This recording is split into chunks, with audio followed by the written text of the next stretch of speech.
Diniz, parabéns pela vitória, pela classificação. Boa noite a todos. Vamos então dar início à entrevista do técnico São Paulino após a vitória sobre o Flamengo.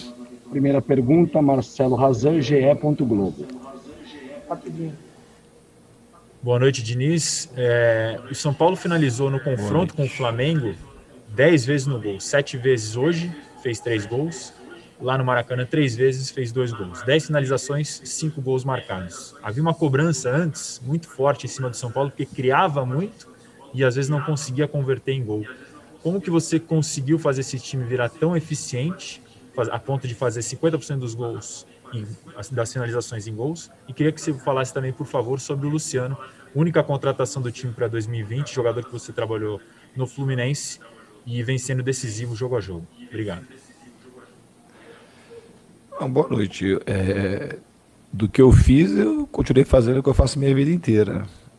As bolas que entram e que não entram, elas não dá para você explicar de uma maneira pragmática como às vezes vocês gostam de colocar. Quando você finaliza 30 vezes no gol e não faz gol, aí cria uma celeuma de achar monstro porque de repente os atacantes não são bons o suficiente para fazer gol, e não é isso que acontece.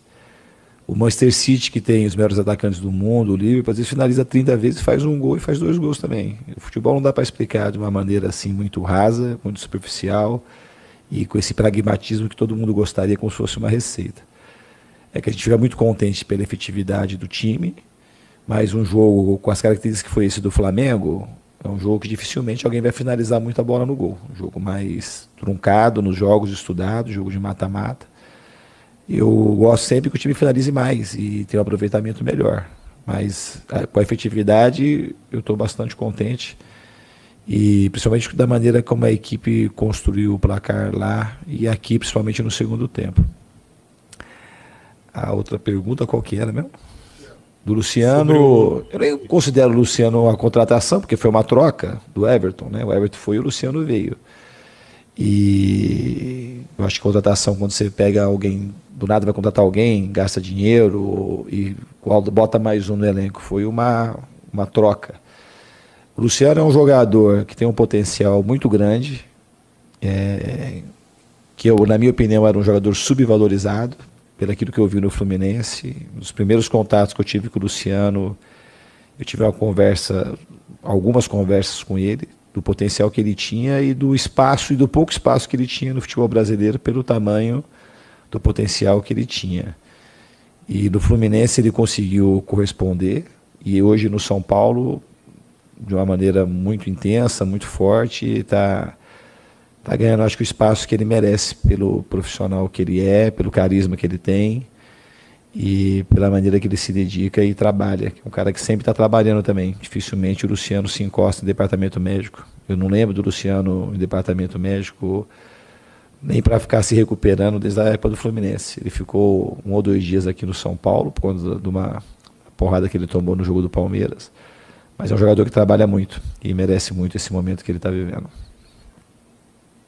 João Drago, Rádio Transamérica, sua pergunta, por favor. Tudo bem, Diniz? Boa noite. O Daniel tem sido cada vez mais fundamental no desenvolvimento coletivo do São Paulo. Mas eu queria que você falasse, além daquilo que o Daniel pode entregar com a bola nos pés, que é uma coisa visível, eu queria que você falasse um pouquinho além disso. Daniel é um cara com uma bagagem futebolística muito grande, é um cara que passou por experiências que poucos jogadores passaram. Eu queria que você falasse um pouquinho sobre a importância dele no desenvolvimento da ideia de jogo aplicada por você. Ele sempre foi um cara que publicamente pedia insistência. Então eu quero saber o quanto ele tem sido importante no desenvolvimento da ideia de jogo aplicada por você e o quanto ele também tem agregado bastante à sua carreira, porque eu imagino que todos vocês procuram absorver aquilo que ele pode entregar ao São Paulo além do jogo, além daquilo que ele faz com a bola nos pés sem vaidade nenhuma, Diniz. Não, falar do Daniel para mim é um prazer muito grande, sempre. É um presente poder trabalhar com o Daniel, uma alegria, um privilégio. E eu falo isso hoje e falo isso quando muita gente que eu via na entrevista coletiva ficava falando, e muitos de vocês cobrando que o Daniel não podia dobrar jogo, porque era um jogador que tinha determinada idade, então eu estava sentindo.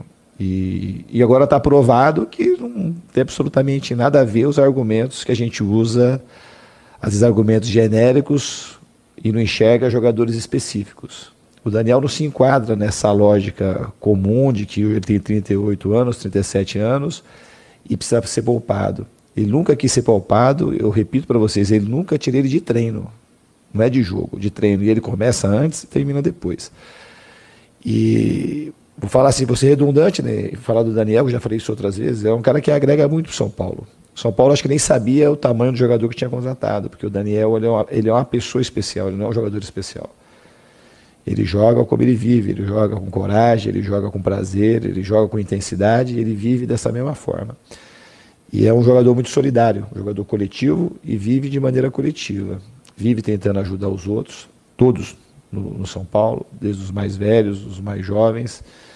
Então ele soma demais. E ele está jogando aquilo que ele sabe, o time também está correspondendo cada vez mais aquilo que o time pode ser. E para mim é super natural aquilo que está acontecendo com o Daniel, porque ele é um jogador muito grande e nos ajuda sobremaneira, desde sempre. Mesmo nos momentos difíceis, que estava recebendo algumas críticas, ele é fundamental, ele foi fundamental mesmo naqueles momentos, que ele traz muita personalidade para o time, ele melhora os outros jogadores do lado, ele preocupa o adversário, então ele é um jogador muito grande. Eduardo Afonso, ESPN Brasil. Diniz, tudo bem? Parabéns pela classificação do São Paulo. Se você me permite, são dois assuntos, tá? Você falou já pro Razan na primeira resposta sobre o Luciano, sobre os gols. Os seus 3 atacantes têm juntos 38 gols na temporada dos 80, ou seja, praticamente 50%. E como sei que você não gosta do a bola entrou, a bola não entrou, tem um trabalho todo em recuperar a confiança, porque os 3 vinham em baixa, né? O Pablo por lesões do ano passado, o Luciano não estava bem no Grêmio, e o Brenner demorou muito tempo para desabrochar. Então, se você pudesse falar como é que foi o trabalho externo com esses 3 jogadores para eles adquirirem a confiança necessária e chegarem a essas marcas, essa marca conjunta. E, se possível, se puder responder um outro assunto, Diniz, você e o Renato Gaúcho, que se enfrentam na semifinal, são os 2 técnicos com mais tempo de trabalho em clubes da Série A. Essa chegada dos 2 times pode ser um início de mudança de mentalidade no futebol brasileiro, em apostar na longevidade dos técnicos no comando das equipes?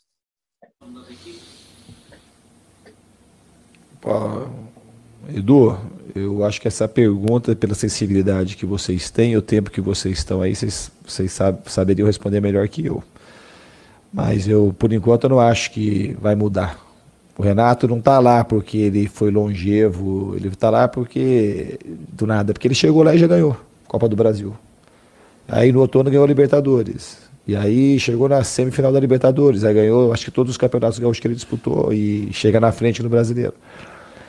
Então, assim, aqui no São Paulo, eu acho que é um exemplo mais prático e mais assertivo do que o do Grêmio. Porque aqui a gente já teve, nesse meu ano e pouco aqui, muitos momentos de pressão. Já cheguei com pressão e foi pressão, pressão, pressão.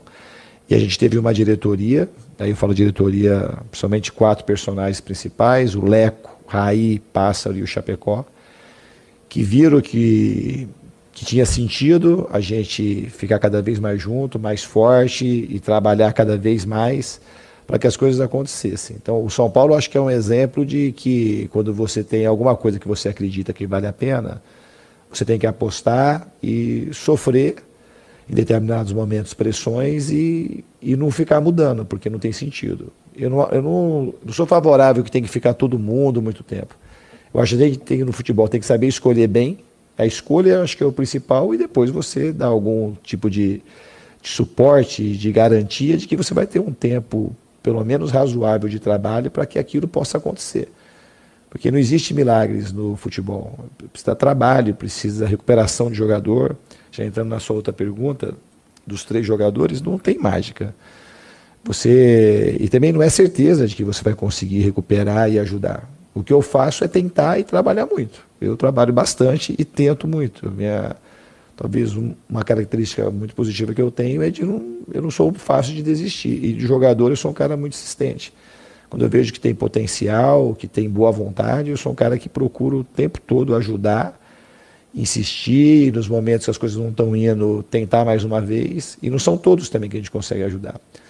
Mas esses 3 que você citou, eu acho que a gente tem cada vez mais uma relação com mais profundidade, que eu acho que ajuda o jogador a ter segurança para poder conseguir desenvolver o seu potencial na plenitude. Paulo do Vale, Rádio Bandeirantes. Diniz, boa noite. Quero falar um pouco da parte defensiva, porque o São Paulo, nos últimos confrontos de mata-mata, né, na Copa do Brasil contra o Fortaleza, levou 5 gols. Contra o Lanús na Sul-Americana foram 6 gols e tinha pela frente um Flamengo, que acho que é o time com maior poderio ofensivo do país. Acho que o São Paulo também está praticamente no mesmo nível e acho que a preocupação sua acabou sendo mais em ajustar essa parte defensiva, Diniz, nesses poucos dias, né, que os treinadores no país têm para treinar, para preparar a equipe para os jogos, porque o Volpi foi muito pouco acionado também hoje, o São Paulo vinha sofrendo um pouco, principalmente nesses jogos de mata, com essa parte de defesa, tomando muitos gols, apesar de ter um time pouco vazado no Campeonato Brasileiro. Como é que foi esse trabalho defensivo para encarar o Flamengo, Diniz? Não teve nada específico. As bolas entram em determinados jogos, não é porque você deixa de trabalhar, porque elas entram às vezes. Eu já teve muitos jogos aí do Campeonato Brasileiro que o Curitiba, por exemplo, teve muito menos chance que o Flamengo e fez um gol lá. Foi uma bola no gol de falta. O Inter, mesma coisa, foi uma finalização e foi o gol. O Santos também teve pouquíssimas e fizeram 2 gols. Então a gente não tem nenhuma mágica, nenhuma magia, nenhuma coisa muito diferente. A gente com o Flamengo, a gente foi ajustando algumas coisas, tanto no ataque quanto na defesa, para a gente poder vencer a partida. Mas não teve nada específico contra o Flamengo. O que a gente tem que ter muita atenção quando joga contra um time desse é que tem jogadores que podem decidir o jogo a qualquer momento. Pelo menos 5, muito diferentes, mas aqueles que entram, que vêm do banco. Então os jogadores já têm esse tipo de estado vigilante quando vai jogar contra o Flamengo, e a gente na parte tática também tem que fazer um outro ajuste, mas dentro daquilo que a gente já faz. E de fato hoje o time marcou muito bem. Acho que o ponto central, a gente teve até um pouco de dificuldade para jogar no primeiro tempo e a defesa conseguiu corresponder de uma maneira muito positiva. E o time sabe marcar bem. A gente já teve outras jornadas aqui contra a LDU, é um jogo muito marcante, que a gente jogou praticamente 100 minutos sem o Volpi encostar na bola também. Então o time sabe marcar e às vezes é circunstancial, às vezes você toma 2, 3 gols, que nem contra o Fortaleza, a gente sofreu muito na bola parada, naquele confronto. Mas hoje na parte defensiva a gente fez uma partida quase que impecável. Guilherme Pradella, Rádio CBN. Tudo bom, Diniz? Boa noite. Eu queria que você falasse, primeiramente, sobre a semifinal da Copa do Brasil. Isso acontece no final de dezembro, né? Então é um bom tempo que o São Paulo vai ter só jogando o Campeonato Brasileiro. O que significa isso para o planejamento do São Paulo, ter só uma competição para pensar e para se preparar para um jogo contra o Grêmio? E também queria que você falasse, Diniz, com relação à estratégia que você utilizou para o jogo de hoje. Às vezes a gente cai na cilada de achar de que o time tem que sempre jogar do mesmo jeito os 90 minutos, mas a gente viu no primeiro tempo o São Paulo se defendendo, tentando um pouco mais a bola longa, e no segundo tempo pressionando desde o início, e aparentemente me parecia até uma estratégia, imaginando que o Flamengo ia vir para cima com tudo. Eu queria que você falasse sobre o teu plano de jogo antes da partida, o que você pensava e o que deu certo, e esse tempo que você vai ter só com uma competição até as semifinais.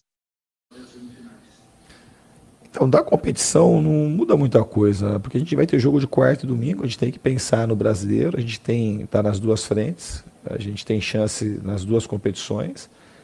A gente agora tem que pensar no Campeonato Brasileiro, porque é ele que tem pela frente. Quando chegar mais próximo ao jogo do Grêmio, a gente vai ver se precisa fazer algum tipo de ajuste, como a gente fez nesse jogo do Fortaleza, que a gente poupou 5 jogadores.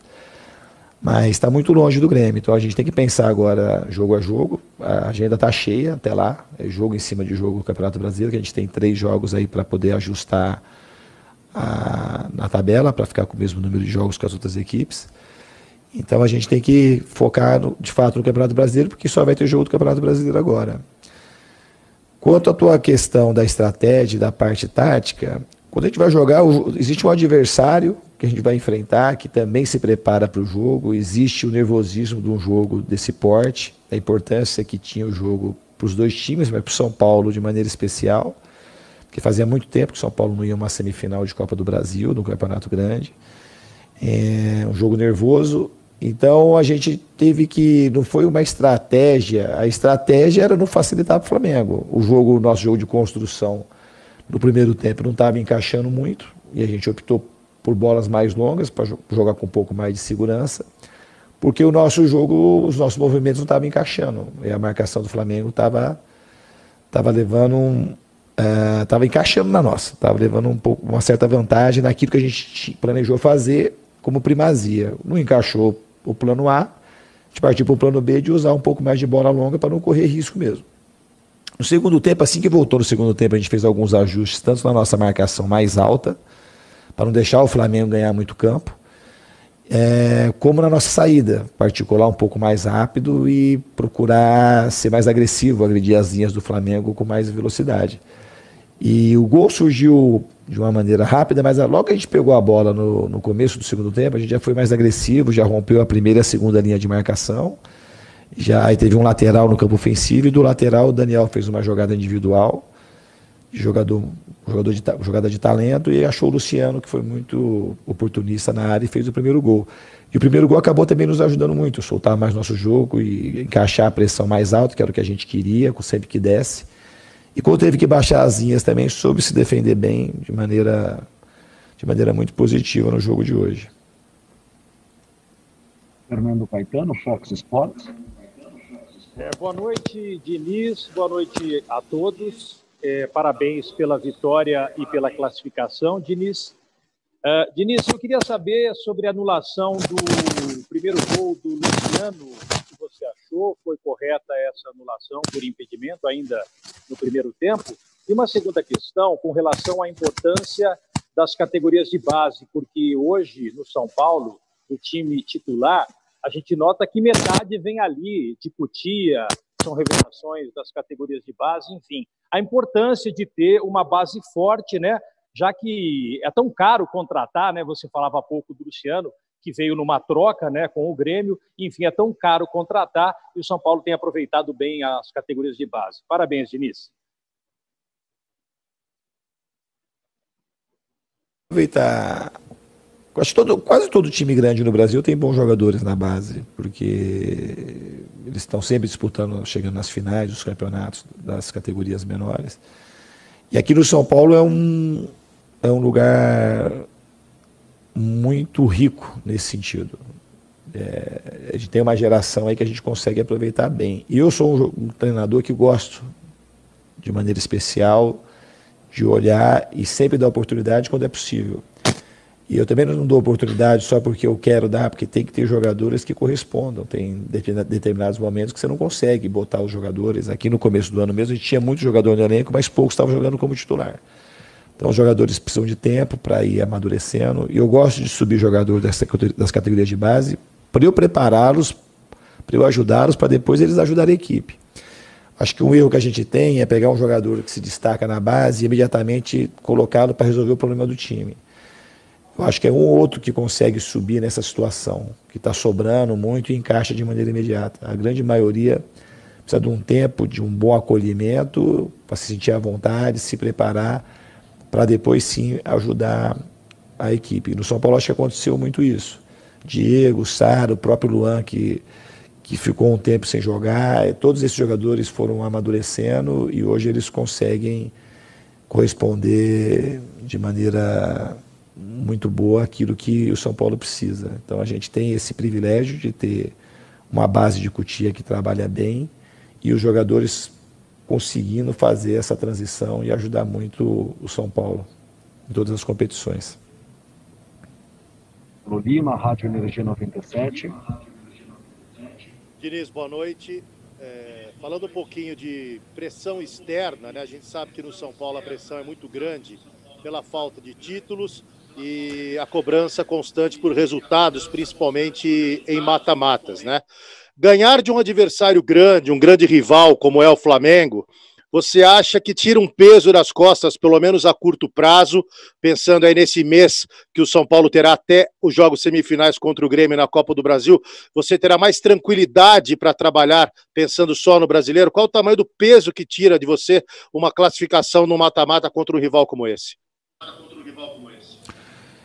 Eu não sei o tamanho do peso, mas também trabalhar no São Paulo, a gente tem que saber trabalhar sob pressão, e eu acho que a gente soube trabalhar muito bem. Então, o mérito do time maior foi nos momentos mais agudos de pressão, saber se unir, aprofundar nossas relações, saber de fato o que a gente queria, a força que a gente tinha internamente para poder chegar num bom momento como a gente está vivendo. Isso é fato que vai diminuir essa pressão externa, mas a gente tem que conseguir trabalhando como a gente trabalhou até aqui. Melhorar o time. Hoje a gente jogou bem, principalmente no segundo tempo, mas tem coisas para melhorar. A gente tem um grande rival para jogar no domingo, e aí ajustando o time e melhorar, para que a gente consiga seguir bem nas duas frentes, das duas competições. Giovanni Chacon, Rádio Jovem Pan. Diniz, boa noite.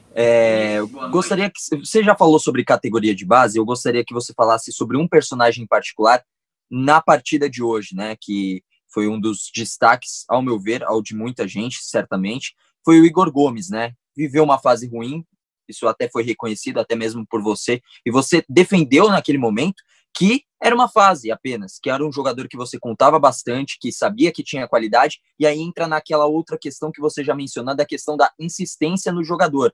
Eu queria que você falasse a importância do desafogo que era o Igor Vinícius na partida de hoje, e vem melhorando gradativamente nas últimas partidas, como ele foi importante para dar aquela saída no meio-campo quando tinha a pressão do Flamengo, que é um time que fecha blocos de pressão, e o São Paulo conseguiu sair bem no meio-campo, com passes curtos, e o Igor Gomes sempre presente nessa triangulação, conseguindo tirar a bola. Queria que você falasse um pouquinho sobre esse personagem. Eu acho que o Igor além de ser um grande jogador, apesar da pouca idade, um grande ser humano, de uma família bem estruturada. E quando ele viveu momentos tecnicamente não tão bons, para mim era claro que ele ia voltar a jogar bem, porque é outro menino que trabalha muito, muito. Mesmo nos momentos que ele não estava bem tecnicamente, ele nunca deixou de correr, de ajudar o time em outras questões. O que a gente precisa, talvez, assim, pensando, ampliando um pouco a tua pergunta para o futebol brasileiro, é saber que as pessoas oscilam mesmo. Todo mundo oscila. É que a gente tem, às vezes,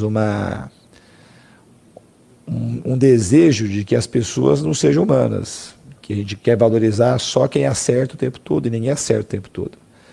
E a gente, quando oscila, a gente tem que saber que é uma pessoa que oscila, e ela não deixa de ser boa quando ela está oscilando para baixo. E é assim que a gente perde muito jogador aqui no Brasil, porque a pressão ela é muito grande, ela chega a ser cruel, e a gente espera que meninos de 18, 19, 20, 21 anos vão sempre vão conseguir responder sozinho, bem, a momentos que recebe pressões exageradas.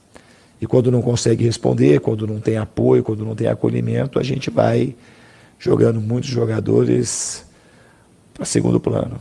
Eu falo isso constantemente, que eu acho que uma das coisas que a gente tem que mudar no futebol brasileiro é isso, é saber reconhecer que as pessoas vivem momentos ruins, todo mundo vive, e se a gente não souber olhar que determinado jogador ou treinador passa por um momento ruim e querer taxar de que parece que ele vai ser ruim para sempre, a gente vai continuar patinando aqui no Brasil. Paulo Fernandes, Portal UOL. Boa noite, Diniz. Parabéns pela vitória mais uma vez, parabéns pela classificação na Copa do Brasil. E, Diniz, na verdade eu queria fazer duas perguntas. A primeira é sobre o preparo físico do São Paulo. O São Paulo, nesse momento, tem uma sequência de jogos muito grande, engatando muitas competições, e em poucas partidas, embora tenha poupado na partida anterior, você tem poupado o time. Eu queria saber como é feito esse trabalho do preparo físico do time do São Paulo, o que mudou de gestões passadas, de comissões técnicas passadas. E a segunda é saber como você trabalha com o time no vestiário para que o time consiga melhorar tanto a atuação de um tempo para o outro. É claro, no jogo de hoje, o São Paulo priorizou talvez ali a defesa no primeiro tempo, mas voltou no segundo tempo muito bem ofensivamente, e imagino que seja depois de uma conversa sua no vestiário. Aconteceu mesmo no jogo passado contra o próprio Flamengo, e aconteceu também em um jogo da Copa Sul-Americana contra o Lanús. Então, são essas duas perguntas. Primeiro, sobre o preparo físico do São Paulo e sobre o que é feito no vestiário durante os intervalos. Eu acho que do preparo físico a gente faz um trabalho conjunto. Eu acho que o Refis nos ajuda muito. O pessoal da fisioterapia, departamento médico, os médicos, enfermeiros. Quando cheguei aqui no São Paulo, tinha um problema muito crônico, que era depositado muito na conta do departamento médico, que isso é outra injustiça que a gente acaba cometendo, que a gente fica tentando sempre achar culpado. Quando o departamento médico está cheio, quase sempre se bota a culpa no próprio departamento médico, e não é assim, é muito mais que isso, o negócio é muito mais complexo. Eu acho que a gente trabalha aqui no São Paulo, desde quando eu cheguei, de uma maneira muito integrada, respeitando os departamentos e principalmente respeitando os jogadores, e promovendo saúde, em vez de ficar curando doença. Então a gente trabalha sempre na prevenção, sempre. E o preparo físico a gente trabalha muito forte quando é possível, quando a gente fez pré-temporada. A gente tem um jeito de jogar também que é bastante intenso. Tem uma concepção do futebol também um pouco diferente da norma, que não é, para mim, como eu expliquei do Daniel, também o meu jeito de trabalhar, e hoje do nosso jeito de trabalhar, não é olhar, jogou 2, 3 jogos seguidos, tem que poupar o jogador. Eu acho que tem jogador que jogou um jogo, talvez você tenha que tirar, e tem jogador que jogou 10 jogos, você não tem que tirar. Tem a sensibilidade, tem o aspecto emocional, tem o aspecto de como o jogador responde a isso, qual que é o desejo dele de estar no campo. Então a gente tem que saber avaliar tudo para colocar um time no campo. Não é uma coisa, a gente tem essa mania de determinista, que parece que o jogador ele é feito só da parte biológica. Então, se tal enzima subiu, se está com um pouco de dor aqui, se correu muito em determinado momento do jogo, esses já são os indicativos que ele tem que sair de uma partida. E eu não consigo avaliar o jogador dessa maneira e nem o futebol desse jeito. Eu acho que a gente tem que procurar somar todas as partes e analisar de uma maneira bastante complexa para a gente saber se um jogador tem condição de jogar seguidamente ou não. A outra pergunta que você falou às vezes das alterações que tem no intervalo, às vezes a gente, no fundo, também é um erro o time não começar o primeiro tempo já como começa o segundo. Então a gente tem que procurar acertar logo na saída, às vezes, para não ter que corrigir no intervalo. Mas às vezes as correções elas são muito diferentes. Às vezes é uma correção tática, às vezes é uma correção psicológica, às vezes são as duas coisas, às vezes é posicionamento de um jogador ou de outro.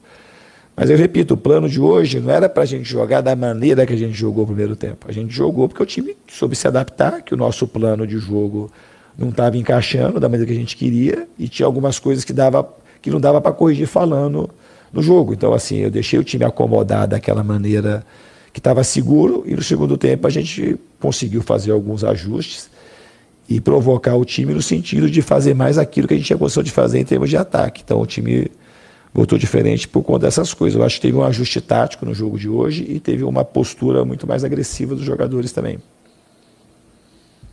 Marcelo Rosenberg, TV Bandeirantes. Oi, Diniz, tudo bem? Boa noite. Boa noite a todos que estão na coletiva. A pergunta poderia até ser oportunista depois de uma vitória como essa, mas é evidente que não é o caso, né? Você sempre elogiou muito os jogadores do São Paulo, mesmo em momentos em que as vitórias não vinham, que os resultados não eram tão satisfatórios, e mesmo em vitórias em meio de campeonato, eu sempre ouvia você elogiando os jogadores do São Paulo. Até em cima disso eu te pergunto, esse momento é o melhor momento do São Paulo desde que você assumiu o comando da equipe no ano passado? O São Paulo está jogando realmente o melhor que você poderia extrair do grupo nesse momento? Um abraço e uma boa noite para você. Boa noite, obrigado pela pergunta. Os jogadores são os mesmos, eles foram defendidos porque eles merecem ser defendidos. E a visão que eu tenho do futebol, às vezes é uma visão muito antagônica daquelas críticas que vêm quando resultados ruins aparecem. Então, são os mesmos jogadores. Eles estão sendo elogiados hoje, porque eles são bons. E quando eles jogaram mal, ou o time jogou mal em determinados jogos, eles não eram ruins. Eles sempre foram bons. Tem jogo que você não consegue jogar bem. E quanto ao momento do São Paulo, eu acho que a gente está caminhando para um grande momento. A gente está sempre melhorando as relações. Eu acho que o time soube... A característica talvez principal do time foi saber, nos momentos agudos que a gente teve de muita pressão, se unir cada vez mais e tirar o melhor de cada um e não o pior, como a norma sugeriria. O normal era o time se destroçar, a gente se despedaçar e mudar tudo e ser aquela rotina que tem aqui no futebol brasileiro, de quando o momento ruim aparece, às vezes tem pressões muito oportunistas e aquilo vai crescendo, e só que no São Paulo aconteceu meio que o contrário, a gente conseguiu criar laços mais fortes com a pressão que vinha de fora. Então o time hoje ele responde bem no campo por conta daquilo que soube passar junto, principalmente nos momentos ruins, que a gente, nos momentos ruins, a gente soube ficar um time mais coeso, um time mais forte, um time que se gosta mais, jogadores gostando cada vez mais um do outro, de conviver, e sabedores que a gente tem que fazer sempre o nosso melhor, que a gente não tem que se acovardar quando as pressões vêm de fora, a gente tem que saber trabalhar internamente, porque no fundo, só a gente sabe o que é trabalhar no São Paulo, só quem está lá dentro. Quem está de fora tem uma parte e, confesso a vocês que vocês desconhecem a maior parte. Então a gente teve a inteligência e também a coragem de ficar com a maior parte, de trabalhar as coisas importantes e de ir melhorando o time. Priscila Finorenzi, Esporte Interativo. Boa noite, Diniz. Muito por conta da seca de títulos do São Paulo, né? Isso faz com que o próximo elenco que ganhar um título entre praticamente na história, né? Define essa situação complicada que o São Paulo vive há alguns anos sem levantar uma taça. Eu queria, por favor, saber de você, como atual treinador do São Paulo, como que você está com o momento do seu time? Você está ansioso, enfim, e como trabalhar mentalmente, tanto você como o elenco do São Paulo, para não deixar essa euforia, por exemplo, de torcedor entrar no vestiário, né? E se me permite uma segunda pergunta, eu queria que você comentasse sobre o momento com a torcida do São Paulo, né? Hoje eles fizeram uma festa, cantaram o seu nome, enfim. Quanto que faz diferença trabalhar num time quando você vê que esses dois setores tão importantes, né? Torcida e elenco, estão numa mesma sintonia, né? Encontram um equilíbrio na relação entre os dois. Esse é um momento muito especial. Todo mundo quer ter o nome gritado de maneira positiva pela torcida. Isso aí é um desejo de todo treinador, mexe com a gente muito positivamente. Quando a gente teve os momentos de crítica, eu também sempre soube respeitar o torcedor, porque o torcedor ele está ali para torcer. A gente que tem que trabalhar para entregar aquilo que ele quer. A gente tem que fazer isso. E quando a gente consegue entregar isso e cria essa sintonia, essa simbiose, principalmente do torcedor com os jogadores, com o time no campo, é uma coisa que fica muito forte. Então hoje, assim como foi contra a LDU, quando eles fazem essa festa, o jogador se sente mais bem acolhido, mais bem amparado, e é muito importante a presença do torcedor apoiando. É muito importante, é muito bonito, e a gente agradece muito e fica muito satisfeito de poder entregar as vitórias para eles, e a gente vai fazer o máximo e trabalhar muito para que esses títulos aconteçam e o torcedor do São Paulo consiga comemorar novamente. Outra pergunta eu esqueci. Na outra pergunta eu falei que quem ganhar automaticamente pode entrar na história do clube, né? Porque vai levantar uma taça depois de uma seca muito grande. Eu queria que você falasse como é que você está, se você está ansioso, e como proteger o elenco para não deixar essa euforia entrar dentro do clube e acabar atrapalhando de certa maneira, né? Eu acho que no São Paulo a gente teve muitos momentos difíceis que faz o time ganhar maturidade suficiente para saber que a gente só tem uma coisa para fazer, que é trabalhar. Trabalhar cada vez mais forte, cada vez com mais profundidade, cada vez com mais união, cada vez com mais irmandade para a gente conseguir os nossos objetivos. Então a gente tem que fazer isso, trabalhar muito até o final. Marcelo Bassérgio, Gazeta. Boa noite, Fernando Diniz. Parabéns pela classificação. A minha pergunta é em relação ao setor defensivo do São Paulo. Nos últimos 8 jogos, o time havia sofrido 14 gols nos últimos 8 jogos. A última vez que não havia sido vazado foi contra o Grêmio, empate em 0-0 no Morumbi. Agora o São Paulo volta a não sofrer gols. Eu queria saber de você o quão importante é o time não sofrer gols depois de uma sequência bastante notável, sofrendo gols, e se você fez algum trabalho especial para que o sistema defensivo pudesse ser mais sólido. Obrigado. Eu acho que é muito importante não tomar gol, mas o mais importante é vencer, né? Então, se a gente tomar 3 gols e fizer 2, se a gente ganhar os jogos de 6-5 e ser campeão, tá ótimo. Acho até mais legal do que ganhar de 1-0. Mais festa não que a gente queira tomar 5 gols. Então, hoje a gente ficou muito feliz por conta que não tomou gol. A gente trabalha para não tomar gol. E teve jogos, já citei algumas vezes, muito peculiares, que foi uma bola no nosso gol e a gente acabou tomando gol. Ou vai poucas bolas, assim. Então, o sistema que defende bem não é o sistema só que não toma gol. É o sistema que oportuniza poucas chances para o adversário. Então, nesse sentido, eu acho que o São Paulo oferece poucas chances para o adversário. O Volpi trabalha pouco quase todas as partidas. Uma ou outra que ele tem que fazer alguma defesa, e faz, porque a gente tem um dos melhores goleiros do Brasil. E também quando você fala de sistema defensivo, a gente tem que entender cada vez mais claramente que o sistema defensivo são os 11 jogadores. Não é a dupla de zaga e mais o goleiro, ou a linha de 4 e mais o goleiro. O sistema defensivo hoje, quando a gente marcou, teve hora que a gente marcou lá com os 10 caras em 10 metros do campo. Se o Brenner e o Luciano não ajudam na marcação, o Sara, o Igor Gomes, a gente tem um sistema defensivo ruim, que vai possibilitar muitas chances para o adversário. Então, o sistema defensivo como falha, muitas das vezes nem tem a ver com a última linha lá, ou com o goleiro, que quase sempre são os mais cobrados. Chegamos então à entrevista coletiva do técnico Fernando Diniz. Obrigado a todos pela presença, uma boa... E é isso, galera. Esse aqui foi mais um vídeo. Deixe seu like e se inscreva no canal.